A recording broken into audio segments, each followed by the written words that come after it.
Di antara seluruh kekhalifahan yang pernah memimpin dunia Islam, kekhalifahan Umayyah memainkan peran penting dalam sejarah, mulai dari berdirinya pada tahun 661 Masehi hingga runtuhnya pada tahun 750 Masehi. Kekhalifahan ini menyaksikan masa keemasan dan tantangan besar yang menguji kekuasaan dan stabilitasnya. Bayang-bayang kekhalifahan menggambarkan kisah epik tentang kejayaan dan keruntuhan kekhalifahan yang tak terlupakan ini. Di video bahasan kali ini saya akan membahas tentang masa-masa kejayaan sampai keruntuhan kekhalifahan Bani Umayyah. Saya akan membaginya dalam 4 fase dari awal sampai akhir.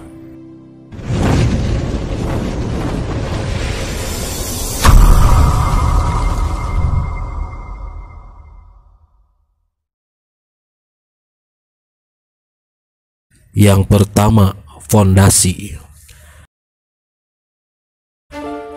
Setelah terjadinya Perang Siffin pada tahun 657 Masehi, konflik yang memuncak antara pasukan Ali bin Abi Thalib dan pasukan Muawiyah menyebabkan perpecahan dalam umat Islam. Perang ini berakhir dengan keputusan Abritase yang dipimpin oleh Ali bin Abi Thalib.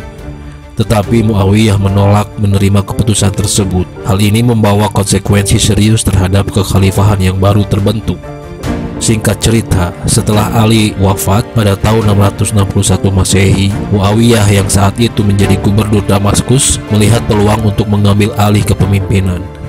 Ia memobilisasi dukungan dari suku-suku Arab dan kelompok-kelompok yang tidak setuju dengan keputusan Abritase, serta mampu memperoleh dukungan dari mayoritas penduduk Damaskus. Muawiyah kemudian mengklaim dirinya sebagai khalifah dan mendirikan kekhalifahan Umayyah yang terpusat di Damaskus. Sebagai khalifah baru, Muawiyah memiliki tugas besar untuk memperkuat kekhalifahan dan menegakkan otoritasnya. Pertama-tama ia berusaha untuk menyatukan umat Islam di bawah kepemimpinannya. Muawiyah menggunakan propaganda politik dan strategi diplomasi yang cerdik untuk memperoleh dukungan dari berbagai kelompok, terutama dari suku-suku Arab yang memiliki pengaruh besar dalam komunitas Muslim. Muawiyah juga melakukan tindakan yang cerdas dalam membentuk pemerintahannya. Ia menunjuk para pejabat yang setia kepadanya dan mengangkat anggota keluarganya sendiri, termasuk putranya Yazid, diangkat ke posisi yang penting dalam pemerintahan. Langkah ini tidak hanya mengkonsolidasi kekuasaannya, tetapi juga memberikan kestabilan internal bagi kekhalifahan yang baru, yang mana bentuk kekhalifahan ini adalah monarki atau sistem kerajaan. Selain perjuangan politik internal, Muawiyah juga menghadapi ancaman dari luar. Ia memimpin kampanye militer yang sukses untuk memperluas wilayah kekhalifahan. Pada tahun 670 Masehi, pasukan Umayyah di bawah komando Muawiyah menaklukkan Mesir, yang saat itu dikuasai oleh Bizantium. Penaklukan ini tidak hanya memberikan sumber daya baru dan daerah yang kaya bagi kekhalifahan, tetapi juga meningkatkan pengaruh politik Umayyah di wilayah tersebut. Setelah penaklukan Mesir, fokus ekspansi Umayyah berpindah ke Afrika Utara. Muawiyah mengirim pasukan ke wilayah itu yang berhasil memperluas kekhalifahan hingga ke pantai Maghrib dan mencapai perbatasan dengan Bizantium di Afrika Utara. Namun kekhalifahan yang baru dibentuk ini tidak terbatas dari tantangan dan perlawanan. Para pendukung Ali bin Abi Thalib masih tidak puas dengan keputusan Abritase yang memilih Muawiyah sebagai khalifah. Mereka tetap mempertahankan klaim mereka atas kepemimpinan Islam dan melancarkan pemberontakan terhadap pemerintahan Umayyah. Pada tahun 680 Masehi, seorang pemberontak bernama Mukhtar Al-Thaqafi memimpin pemberontakan di Kufah dengan dukungan dari kelompok Ali atau pengikut Ali. Pemberontakan ini menciptakan situasi yang sulit bagi kekhalifahan, dan pasukan Muawiyah harus berhadapan dengan tantangan militer dan politik yang serius. Meskipun menghadapi berbagai tantangan, Muawiyah berhasil mempertahankan kekuasaannya dan memperkuat fondasi kekhalifahan Umayyah. Pada masa akhir kekuasaannya, ia berhasil menciptakan stabilitas dalam wilayah kekhalifahan, membangun administrasi yang efisien, dan membangun ulang sistem keuangan yang menguntungkan. Dengan berakhirnya periode fondasi ini, kekhalifahan Umayyah mengalami perubahan yang signifikan dan berada di jalur menuju masa keemasannya. Namun perpecahan dan konflik yang muncul pada fase ini telah menunjukkan adanya potensi, kerentanan, dan tantangan yang akan dihadapi oleh kekhalifahan dalam perjalanannya yang lebih panjang. Bagian kedua, kemakmuran dan ekspansi. Di sini bercerita tentang masa kemakmuran dan ekspansi kekhalifahan Umayyah yang berlangsung dari tahun 680 hingga 750 Masehi.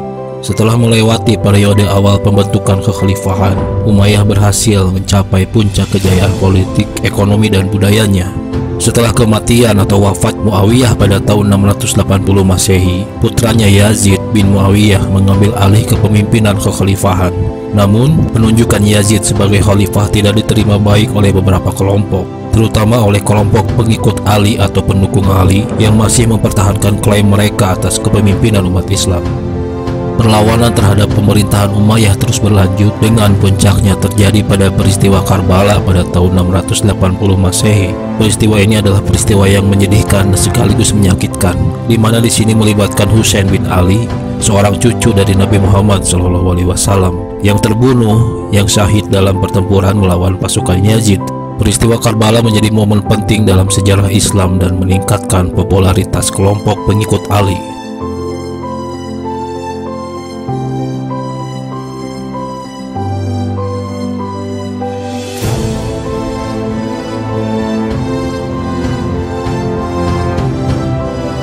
Meskipun menghadapi beberapa tantangan, kekhalifahan Umayyah tetap mencapai kemakmuran yang luar biasa pada masa ini. Khalifah-khalifah Umayyah, terutama Abdul Malik bin Marwan dan Walid bin Abdul Malik, mengambil langkah-langkah penting dalam membangun administrasi yang efisien, memperluas infrastruktur, dan meresmikan mata uang tunggal di seluruh wilayah kekhalifahan mereka. Mereka juga memperoleh pengaruh besar dalam perdagangan dan ekonomi, dengan Damaskus menjadi pusat perdagangan yang makmur. Selama periode ini, kekhalifahan Umayyah juga mengalami ekspansi wilayah yang signifikan. Pasukan Umayyah di bawah pimpinan jenderal-jenderal yang ulung seperti Musa bin Nusair melancarkan serangkaian kampanye militer yang berhasil. Mereka menaklukkan Persia yang saat itu dikuasai oleh Kekaisaran Sasania, serta wilayah-wilayah di Asia Tengah dan Spanyol. Penaklukan Spanyol menjadi titik puncak ekspansi Umayyah di Eropa Barat, dengan Cordoba menjadi pusat budaya dan intelektual yang cemerlang. Kekhalifahan Umayyah juga mencapai kemajuan besar dalam bidang budaya, seni, dan ilmu pengetahuan.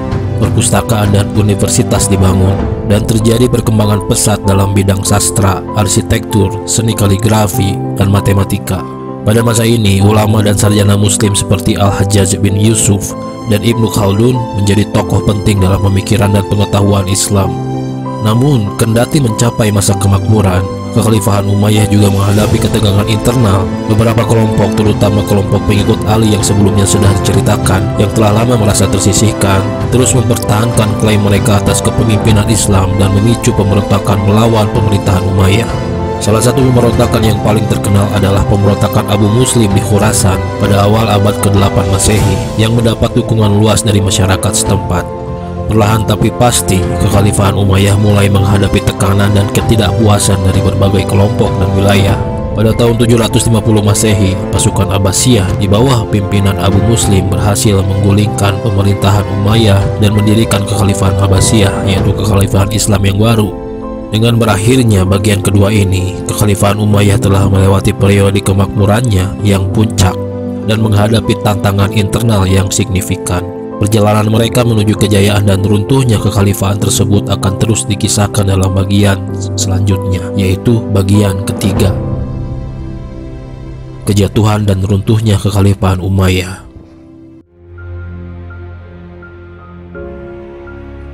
Periode kejatuhan dan runtuhnya kekhalifahan Umayyah berlangsung dari tahun 750 hingga 1031 Masehi. Setelah mencapai puncak kejayaan pada masa sebelumnya, kekhalifahan ini mulai menghadapi tantangan yang serius dari konflik internal yang akhirnya mengakibatkan kehancurannya.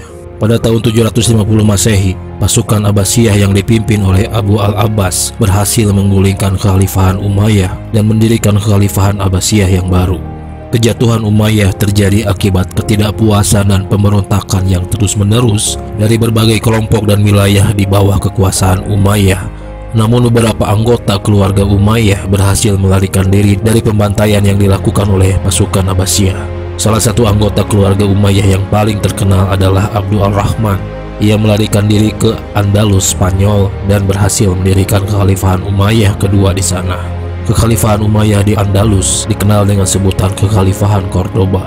Sementara itu, pasukan Abbasiyah yang berkuasa di Baghdad menghadapi tantangan dalam menjaga stabilitas dan mempertahankan kekuasaan mereka. Pada awal masa kekuasaan Abbasiyah, mereka mempromosikan gagasan kekuasaan yang lebih inklusif dan memberikan janji-janji reformasi. Namun seiring berjalannya waktu, kekuasaan Abbasiyah juga mengalami korupsi dan ketidakstabilan politik. Di sisi lain, kekhalifahan Umayyah di Andalus berkembang menjadi kekuatan yang kuat dan makmur. Pada puncak kejayaannya, kekhalifahan Cordoba menjadi salah satu pusat kebudayaan, ilmu pengetahuan dan seni yang paling cemerlang di dunia muslim. Para khalifah Cordoba membangun masjid-masjid yang megah, istana-istana yang indah, dan memperoleh kekayaan melalui perdagangan dan industri. Namun, di balik kemakmurannya, kekhalifahan Cordoba juga menghadapi tekanan dan konflik internal. Terjadi perpecahan politik dan pertikaian antara berbagai kelompok kekuatan yang berupaya mengendalikan kekhalifahan. Konflik antara berbagai faksi politik dan dinasti-dinasti kecil melemahkan kekhalifahan Cordoba secara bertahap. Pada abad ke-11 Masehi, kekhalifahan Cordoba terpecah menjadi beberapa negara berdaulat yang saling bersaing, dan mereka terus berjuang satu sama lain untuk mendapatkan kekuasaan dan pengaruh. Kekhalifahan Cordoba yang dulunya kuat runtuh akibat perpecahan internal, serangan dari luar, serta kelemahan dalam menghadapi Reconquista, yaitu kampanye penaklukan Spanyol oleh kerajaan-kerajaan Kristen. Pada tahun 1031 Masehi, kekhalifahan Cordoba secara resmi berakhir dan Andalus terbagi menjadi berbagai kerajaan muslim kecil yang saling bersaing dan lemah. Dengan demikian, runtuhnya kekhalifahan Umayyah secara keseluruhan menandai akhir dari masa kejayaan dan kekuasaan Umayyah. Kejatuhan dan runtuhnya kekhalifahan Umayyah menjadi akhir dari periode penting dalam sejarah Islam. Meskipun kekhalifahan ini tidak lagi eksis sebagai kekuatan politik, warisan, dan pengaruh Umayyah tetap berlanjut dalam budaya, seni, dan arsitektur di wilayah yang pernah dikuasai oleh mereka. Bagian keempat, warisan kekhalifahan Umayyah. Meskipun tidak lagi berkuasa sebagai kekhalifahan yang sentral, warisan Umayyah terus berlanjut dalam berbagai aspek kehidupan dan budaya di wilayah-wilayah yang pernah dikuasai oleh mereka. Setelah runtuhnya kekhalifahan Umayyah, warisan mereka tetap berdampak besar dalam sejarah Islam. Salah satu warisan paling penting adalah masjid-masjid megah yang mereka bangun di berbagai wilayah. Salah satunya adalah Masjid Umayyah di Damaskus yang menjadi salah satu monumen arsitektur Islam paling terkenal di dunia. Masjid ini masih berdiri hingga saat ini sebagai bukti kejayaan arsitektur Umayyah. Selain itu, pengaruh Umayyah dalam bidang seni dan kesusastraan juga berlanjut. Sastra Arab terus berkembang dan puisi dan prosa yang muncul pada masa kekhalifahan Umayyah masih dihargai dan dipelajari hingga saat ini. Karya-karya sastra Umayyah mencerminkan keindahan bahasa Arab dan budaya yang beragam. Di bidang ilmu pengetahuan, kekhalifahan Umayyah juga berkontribusi signifikan. Terjemahan dan penyebaran karya-karya klasik Yunani dan Romawi menjadi salah satu fokus utama di pusat-pusat intelektual seperti Bait al-Hikmah atau Rumah Kebijaksanaan di Baghdad. Yang tentu hal ini dilanjutkan oleh kekhalifahan Abbasiyah. Ilmuwan muslim seperti Al-Khawarizmi, Ibnu Sina, dan Al-Kindi terus memajukan pengetahuan dalam bidang matematika, ilmu kedokteran, dan filsafat. Selain itu, sistem administrasi yang diperkenalkan oleh Umayyah juga memiliki pengaruh yang signifikan. Sistem administrasi yang efisien dan terorganisir membantu dalam pengelolaan wilayah-wilayah yang luas. Meskipun setelah kejatuhan Bani Umayyah, wilayah-wilayah tersebut terpecah menjadi berbagai negara dan kerajaan kecil, banyak dari mereka yang meneruskan tradisi administrasi dinasti Umayyah. Pengaruh dinasti Umayyah juga dapat ditemukan dalam aspek sosial dan budaya. Pakaian, adat istiadat, dan gaya hidup yang dikembangkan pada masa kekhalifahan Umayyah masih mempengaruhi kehidupan sehari-hari masyarakat di wilayah-wilayah yang mereka kuasai. Namun perlu dicatat bahwa pengaruh Bani Umayyah tidak terbatas pada wilayah-wilayah yang langsung dikuasai oleh mereka. Selama berabad-abad, pengaruh budaya dan agama Islam yang mereka bawa juga menyebar ke seluruh dunia, dari Afrika Utara hingga Spanyol, dan bahkan ke Asia Tengah dan India. Melalui perdagangan, penyebaran pengetahuan, dan pertukaran budaya, pengaruh Umayyah meluas jauh di luar batas wilayah kekhalifahan mereka sendiri. Dengan demikian, bagian keempat ini menggambarkan warisan yang kuat dari kekhalifahan Umayyah dalam berbagai aspek kehidupan, termasuk arsitektur, seni, ilmu pengetahuan, administrasi, dan budaya. Meskipun tidak lagi berkuasa sebagai kekhalifahan yang sentral, pengaruh Umayyah terus hidup dan membentuk peradaban Islam pada masa mendatang. Epilog. Di sini mengisahkan tentang akhir dari kekhalifahan Umayyah dan menggambarkan gambaran keseluruhan dari peran dan warisan mereka dalam sejarah Islam. Meskipun kekhalifahan ini telah runtuh, jejak mereka terus terlihat dalam perkembangan dunia muslim. Setelah kejatuhan kekhalifahan Umayyah, kekhalifahan Abbasiyah mengambil alih kekuasaan dan menjadi kekhalifahan yang dominan dalam dunia Islam. Abbasiyah melanjutkan warisan Umayyah dalam banyak hal, seperti meneruskan pengaruh administrasi, kesusastraan, dan ilmu pengetahuan. Mereka melanjutkan tradisi membangun masjid-masjid megah dan pusat-pusat intelektual seperti Bait al-Hikmah di Baghdad yang menjadi pusat pembelajaran dan pemeliharaan pengetahuan klasik. Namun meskipun kekhalifahan Abbasiyah mewarisi beberapa elemen dari dinasti Umayyah, pergeseran politik dan kekuasaan terjadi seiring berjalannya waktu. Pada abad ke-9 Masehi, kekhalifahan Abbasiyah mulai mengalami kemunduran dan kelemahan dalam menghadapi serangan-serangan dari berbagai kekuatan luar dan pemberontakan dalam negeri, serta penaklukan oleh bangsa Mongol pada abad ke-13 Masehi.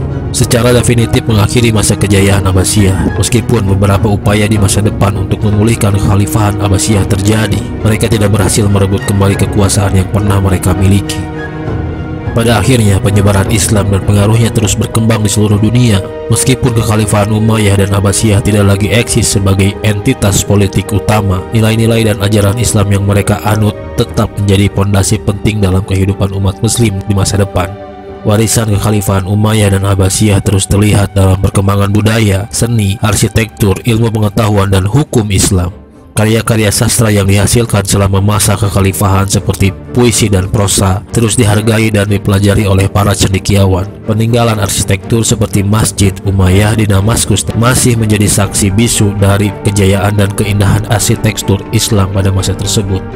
Selain itu, sistem administrasi dan hukum Islam yang diperkenalkan oleh Bani Umayyah atau dinasti Umayyah dan dinasti Abbasiyah terus menjadi dasar bagi tatanan sosial dan politik dalam dunia muslim. Prinsip-prinsip hukum Islam yang dikembangkan selama masa kekhalifahan ini terus mempengaruhi sistem hukum dan keadilan di berbagai negara muslim. Dengan demikian, epilog ini menandai akhir dari cerita kekhalifahan Umayyah sekaligus Abbasiyah yang mungkin di video selanjutnya kita akan ceritakan lebih detail. Tetapi juga menggarisbawahi pentingnya warisan mereka dalam membentuk sejarah dan peradaban Islam. Pengaruh dan warisan Umayyah terus dikenang dan dihargai sebagai salah satu babak penting dalam sejarah umat muslim, serta sebagai contoh kejayaan dan ketahanan dalam menghadapi tantangan dan perubahan zaman.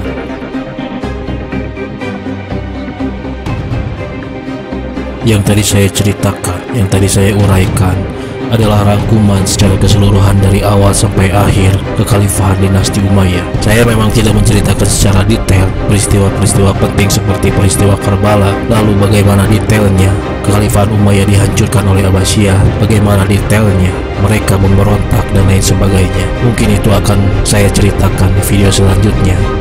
Terima kasih telah mengikuti episode ini yang telah membahas tentang kekhalifahan Umayyah dan berdiri hingga runtuhnya kekhalifahan tersebut. Melalui perjalanan ini kita telah melihat bagaimana kekhalifahan Umayyah mencapai puncak kejayaannya, menghadapi tantangan dan konflik internal serta akhirnya mengalami kejatuhan dan runtuh. Kekhalifahan Umayyah memberikan warisan yang kuat dalam berbagai aspek kehidupan seperti arsitektur megah, seni, ilmu pengetahuan, dan sistem administrasi. Meskipun kekhalifahan ini telah berakhir, pengaruh dan warisan dinasti Umayyah terus hidup dalam perkembangan dunia Islam. Tidak perlu khawatir, perjalanan kita dalam melihat sejarah kekhalifahan belum berakhir. Pada episode selanjutnya kita akan menjelajahi kekhalifahan yang menggantikan Umayyah, yaitu kekhalifahan Abbasiyah. Kita akan membahas tentang periode kekuasaan Abbasiyah, perubahan politik, dan perkembangan yang terjadi dalam berbagai bidang di bawah kekhalifahan baru ini. Jadi pastikan kalian semua tetap menantikan episode selanjutnya di channel ini untuk melanjutkan perjalanan sejarah yang menarik ini. Jangan lupa untuk mengklik tombol subscribe dan aktifkan pemberitahuan notifikasi agar kalian tidak melewati episode berikutnya tentang kekhalifahan Abbasiyah yang akan mungkin bisa menarik perhatian kalian dalam menelusuri sejarah kekhalifahan yang besar ini yang menjadi tonggak kemajuan umat muslim. Terima kasih. Sampai jumpa di video selanjutnya.